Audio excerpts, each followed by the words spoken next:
Welcome back to the Empowered Homeowner, where we are nailing homeownership with humor and heart. I am your host, Beth Allen, a DIY expert, educator, and contractor. I'm super excited about our chat today because I love talking about creating beautiful spaces. And while I focus on the nuts and the bolts of putting together those rooms and how it happens, today we're diving into the design aspect, because it is the dream and the vision of a space that really drives that execution. So we're going to talk about what are the keys to a successful remodeling project. How can that homeowner help or hinder the process? And how do you choose a design firm that nails it? So let me introduce my very talented guest, Jessica Agosto. And Jessica, I'm so glad that you're here today. She is the lead design consultant at LBK in Bucks County. They are a full-service remodeling firm serving Bucks and Montgomery counties. They've been there for 10 years. And can I tell you, this company has been growing exponentially. Mm-hmm. The last 2 years, they have just been blowing things up. And they're delivering not only great renovations, but they're bringing a lot of goodwill to the community, which is really nice. They have great leadership, and we'll be meeting some more of their staff later as we go through the Empowered Homeowner series. You have this fabulous tagline of dream it, build it, and love it. So welcome, Jessica. Thank you so much. I appreciate it. I'm happy to be here. Yeah. So tell me a little bit about your background in design and what is your role at LBK? So my role at LBK is design build consultant. So what I'm doing or what I do is I kind of lean on my past experience in design and understand clients' needs and what they're looking, what they're striving for, what are their goals, what are their pain points. And kind of seeing how we're a good fit. Sometimes we're not, sometimes we are, most times we tend to be, right? And so that's the goal there, is to kind of onboard them, let them know what LBK has to offer while understanding what their needs are. Terrific. I am so driven to give homeowners tools so that they can manage their own homes. But we all know a major kitchen or bathroom remodel is not for the average homeowner. Okay, this is definitely a more advanced project. How do you think LBK empowers the homeowners to have that dream renovation, but still have their hands in it? Well, it's a good question. They're empowered because they know that they're in the hands of a professional. That in itself is a relaxing and secure position to be in, right? So you know that if anything comes up, which oftentimes does in construction projects. Absolutely. Yes. Something will go wrong. Yes. Unexpected. Yes, it's bound to happen one way or another. But the fact that you have a whole team behind you and guiding you through the process, you really have nothing to worry about. You are driving without the kind of the fallout that could happen without having a team behind you, if that makes sense. Yeah. Yeah. So it's driving with a full team of repairmen behind you. Yeah, a full team of designers, production people. Yeah. It's a very safe approach towards projects. Awesome. Mm-hmm. So a lot of folks will try to DIY, and I know I did, but when it came to my kitchen, I sat down with a kitchen designer, even though I installed everything myself. I had a designer help me plan it. What type of, expertise and benefit does working with that designer bring for that person that just has this dream? How do you break things down for them? Well, it's a good idea to come to a specialist when it comes to a specialized project, right? So, yes, it's great to be a do-it-yourselfer and to be able to tackle things on. But when it comes to things that require precision and expertise and really the experience of this type of installation or whatever the project is at hand, it's nice to be able to lean into that and have them be the drivers, and you can kind of maybe put in your stamp or your input in the areas that maybe fulfills your vision. But to have the specialty or the specialized team in that space, it's just there's nothing that can kind of compare to that, right? And even understanding building code and how important that is to understand what is the code for the municipality you're in, to make sure that you're doing that renovation right, so that when you go to sell your home, you haven't left out any steps. Exactly right. That are problematic. I know when we redid our basement, even though that was 20 years ago, we brought in a contractor and he did part of it. He did the framing and the electric because I wanted to make sure things were to code. Exactly right. And then we did the drywall, the doors, the molding, all the finish work. And that was a way for us to save some money and still claim some ownership. Exactly right. And codes change so often that you might think that you have something that's to code, only to find out, bad surprise, that it's not. Absolutely. And some people don't realize in some municipalities, even changing a garbage disposer requires a permit. It's true. So you need to understand, and that's the benefit of working with pros that understand county by county what are the expectations. Exactly right, yeah. And then, of course, you bring in your subs, and that they have their specialty. Exactly right. That can help guide all of those things. Now, one of the things that I understand about LBK, which is very unique, is that you guys are using some tech tools to help homeowners envision their space and then execute on those. Tell me a little bit about those tech tools. One that comes to mind that when I started at LBK, I was like, wow, what a time saver, is when, you're used to measuring spaces with a tape measure, right? Well, we don't do that. We scan the space. It's a digital upload. So what we have an application that we go through the space, and instead of, taking the time with, manually measuring, that's one of the advantages of being able to really capture an entire home sometimes in minutes versus the hours that would have taken. So that in itself, I was impressed at that point. And now every time someone sees it, a homeowner sees it, they're like, wow, it's all digital now. I'm like, yes, it is. That is very It's cool. very cool. Yeah. That is very cool. So you're using the digital tape measure, and then does that transfer itself to renderings and drawings? Exactly right. Yes. How cool is that? Yep. You upload it and it goes into the software, and it gives you kind of like a starting point, like the skeleton with pretty precise dimensions. And from there, they go on to kind of build out the layouts and the proposed designs. Wow. So that'll help you avoid the friend scene of pivot in the staircase, because they're able to help you figure out the actual dimensions of the spaces so you can get things in. Those of us of a certain age will never forget that pivot scene of trying to get that sofa up that walk-up apartment building. So can you walk us through what is a typical renovation process? I myself have never used a designer in a full capacity. We had a builder with parts of the basement, and then I had a kitchen designer sit down, just to help with the plans for my kitchen.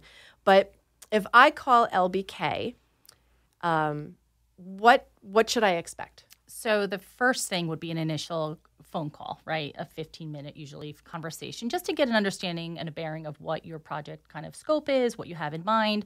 Also a chance to ask questions, right? We'll ask questions as well to understand kind of, where are you in your process? Are you still kind of gathering information, or are you ready to go? Timeline is an important question. We familiarize you with our process. We have a very process-driven design approach. So we make sure that that's kind of what you're looking for and that you're in alignment with that. And then we talk about budget. That's another big question, right? Sometimes clients know what their budget is. Sometimes they don't. They need help figuring that out. So we work with them to help figure that part out. And then once we feel that we're in an alignment to move forward, we'll move forward with an in-home meeting. And that's just an extension of the conversation at that point. Okay. And after you have that in-home meeting, is that when you sign the contract? And most typically, yes. Okay. So at that point, that's already our second encounter with each other, or talking at this point, probably over an hour or two, maybe more. Okay. And you have a good feel for one another, right? That rapport and that trust is really important. And so most of the time, it's usually that in-home meeting that the client feels that they are in understanding of our process. They know what they're signing up for. They feel comfortable with it. They feel like they're ready to entrust us with this project. So that's where the next step would be with a design agreement. And that's how we initiate the project into design phase 1. Awesome. So how long are most of your projects taking these days? I should say, let's clarify, a total kitchen renovation. What is a typical time from, the crew showing up until the photos are taken? So project duration itself, it varies depending on your scope. Because we do a lot of the development and planning up front, and we put a lot of time and weeks up ahead. When it comes to construction time, it's usually really fast. There's no questions asked. All questions are answered. Usually it requires maybe 4 weeks or so if we're talking, average size kitchen. If there's something that's larger in scale or scope, if we're taking down walls, if there's an addition portion of it, of course, that's going to require longer. But that's kind of the approximate timeline for duration. Mm-hmm. That's awesome.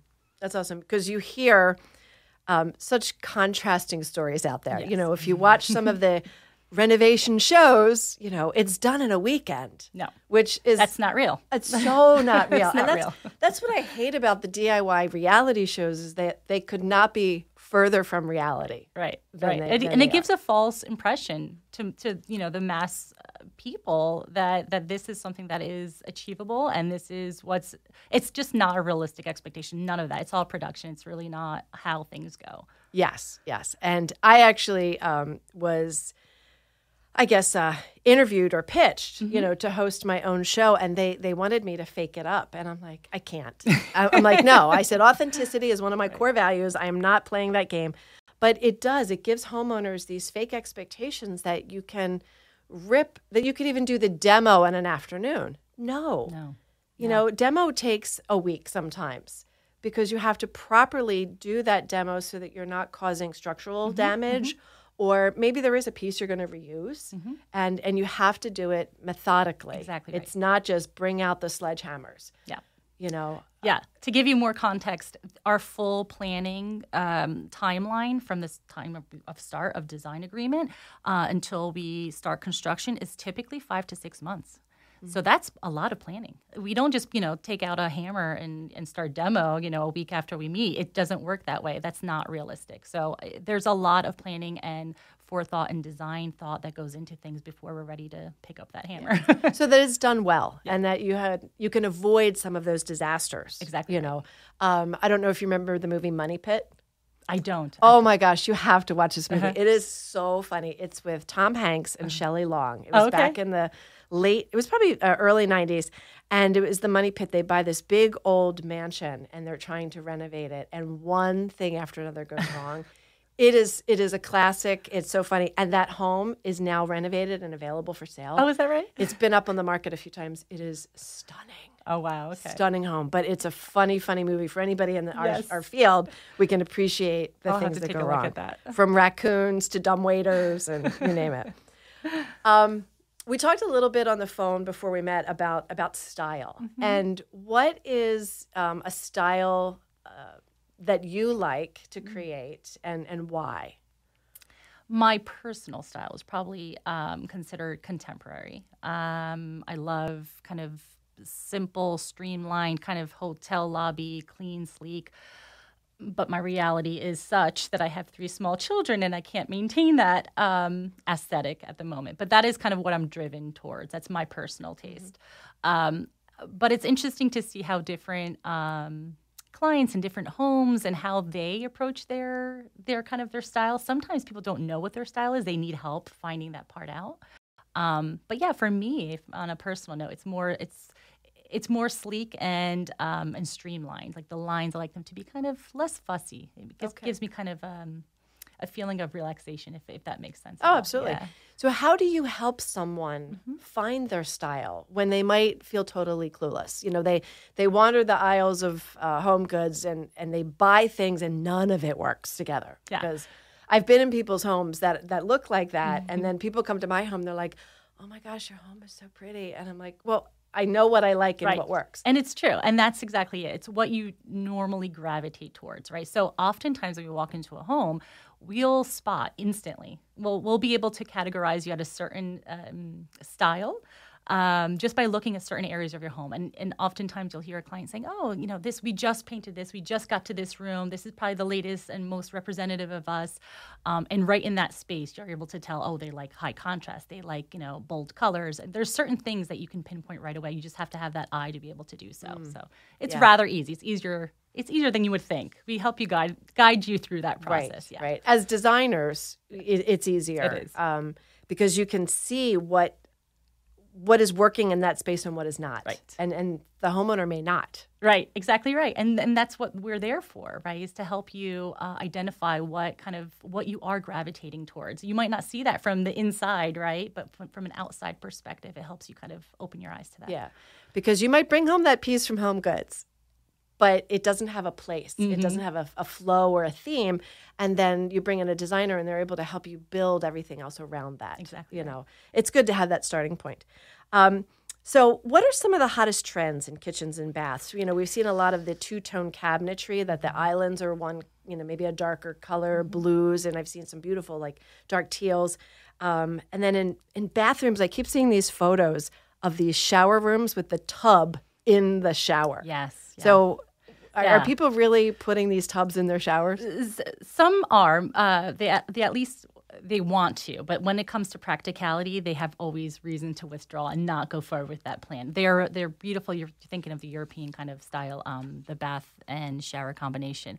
It's a pretty look, but there's pros and cons to it. There's kind of more, there's cleaning involved. There's just practicality of things. And so oftentimes that's where we see things kind of veer off, being that being the vision.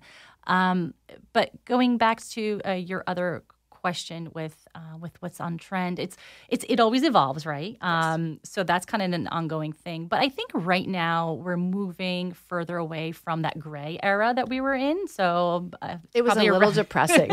Round of applause for that, I think. We're moving more into warmer tones, so more back into kind of beiges, light tans, more natural and warm elements, wood, more of a white oak wood than probably the woods that most people are thinking of are in their homes right now. We still are seeing islands, for example, in kitchens still being maybe a contrast color. Blues, greens are still popular. And mixed metals, I would say. Lots of mixed metals. Before was matchy-matchy, and now that's no longer the case. Okay. Is that gold tone hardware sticking around? It is, but it's becoming softer. It's more kind of like champagne, or it's not so yellow gold. It's that brushed, softer gold. It's softer. Yeah, it's much nicer compared to the brass doorknobs and hinges that were all through my 1997 house. Exactly. Which I have slowly replaced all of those. So I do have one important question about how can a homeowner help or hinder this process of creating the design space? Is it helpful to you as a designer when we show up with our Pinterest boards? It is. It is. Not, 900 pages of Pinterest boards or images. Maybe a dozen or two? Yeah, I mean, even if there's more than less, it's always helpful. Visual representation in a starting point is always really helpful. You'll get the contracts sometimes where people are like, oh my gosh, I don't know where to start. And that's okay too. What we do is our designers communicate with the client to kind of establish either we'll start something and initiate it, or it'll come from the client's end and see kind of based on the photos that you're pulling, you're gravitating towards. Again, it's very easy for a designer to be able to see and put the dots, connect the dots to say, oh, I see what you're going after here. It's instantaneous almost. Right. And that's the benefit of having you, is that you have that broader vision. Well, I do want to take a moment, Jessica, and just share a word from our nonprofit partner, Family Promise. As much as I love talking about home ownership, I always like to pause and reflect on those that are not as fortunate. On any given day, over 500 people in Montgomery County are experiencing homelessness.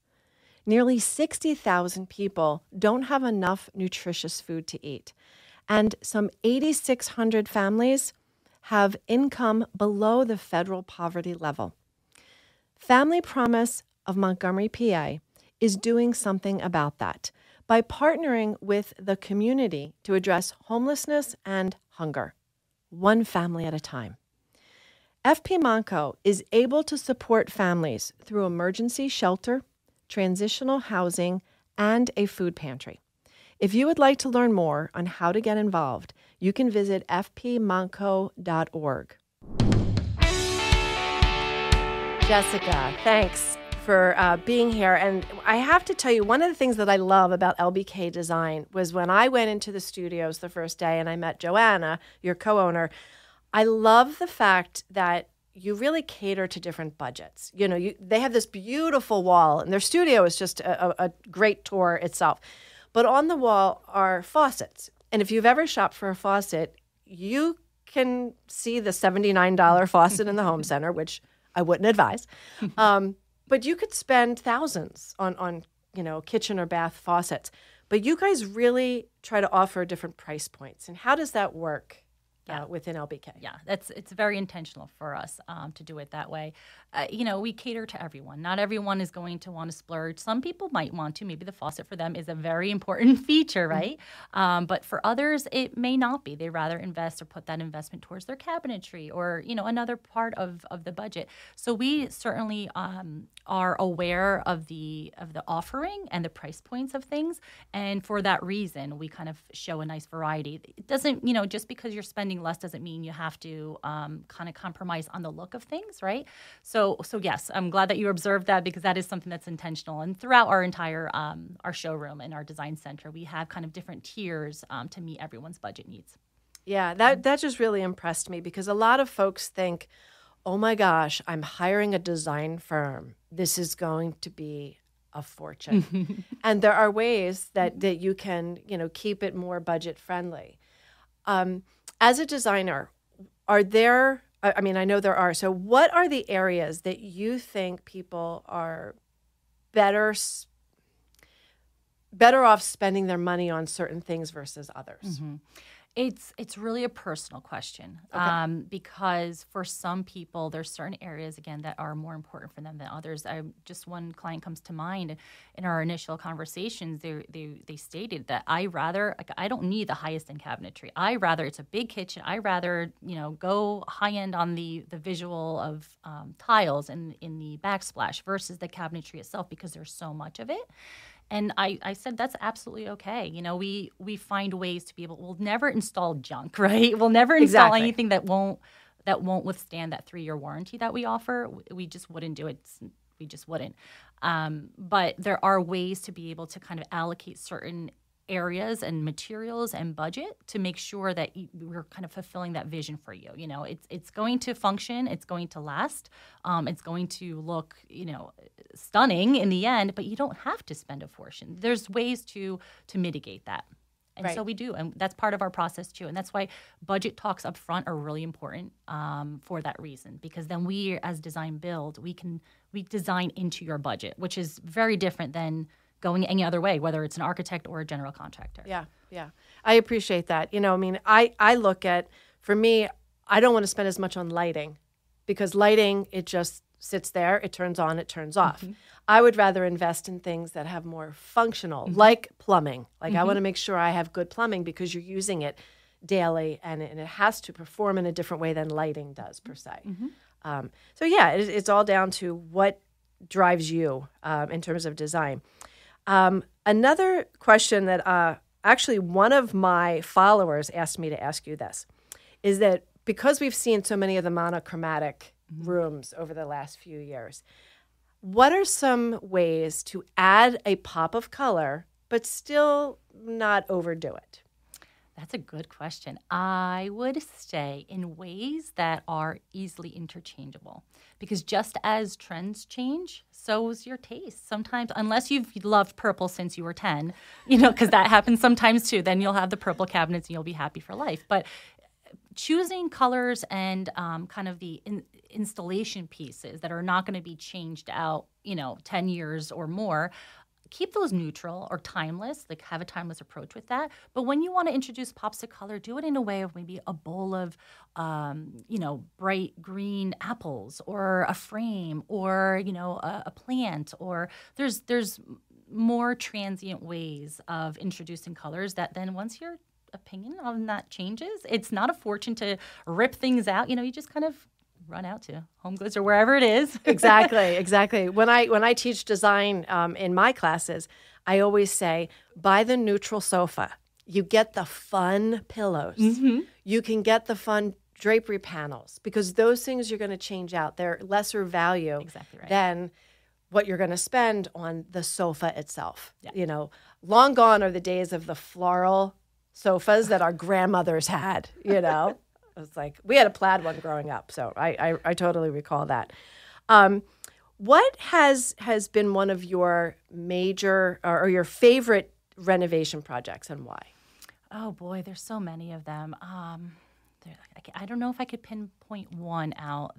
I think it's the ones that in the end, there may be some ups and downs in the process, and the ones that you're like, just hold on a little longer, because it's an emotional approach to having any construction project. There's highs and there's lows. It's a real roller coaster.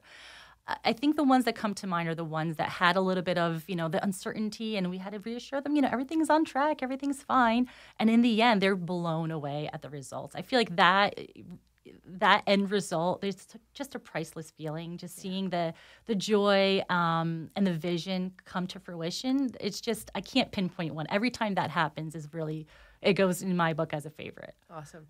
Do you get the tears? Do you get the crying moments? Yes. Yes. And those, I'm sure, are priceless. They are. They really are. And that's how I look at what I do. It's really, it's kind of leaning in to people, right? Understanding what they're trying to achieve. And then when you see that result, there's just nothing that compares to that. Just getting that joy. Yeah. Because you've connected with them. Yeah. For me, home, it's not just a place to lay your head at night. It's family. It's everything. And connecting with people in that way. So I have a surprise question that I ask everybody is, if you were a tool, what would you be and why? Oh, gosh, I love this question. If I was a tool, boy, I think a hammer is what I would be. I think because it's so universal and it's so it's just like a need. Everyone has to have a hammer in the home, right? It comes in handy so often. That is so funny. That's what my guest last week said. Oh, a hammer too? Yeah, she said a hammer too, and she likes to make impact. Oh, I like that. And for me, I wear my hammer on my neck because it's about a tool for connection. I see. And it's a way to connect. And that's what design is for you, is connecting. Is connecting with the homeowner, connecting with their goals, their wishes, and all of those things. So, Jessica, can you tell us where we can find LBK on the social sphere? Sure, yes. You could always check us out on our website, of course, lbkdesignbuild.com. And we have a Facebook page that we're also available. There's different events that happen and that we host. You can find all that information there. Instagram is another great place to see kind of in-work or in-process photos, which is different than the glossy ones. You get to see the in progress. Your Instagram's fun. Yeah. No, we have a great team. And also you could always call us. That's always, that exists too, the phone and real people. Awesome. So you can call and awesome. Find out more information from us. Well, I hope that folks will check them out. They are a great crew of people. And remember that doing it yourself doesn't mean doing it alone. And Jessica, thank you for being here. You're so welcome. My pleasure.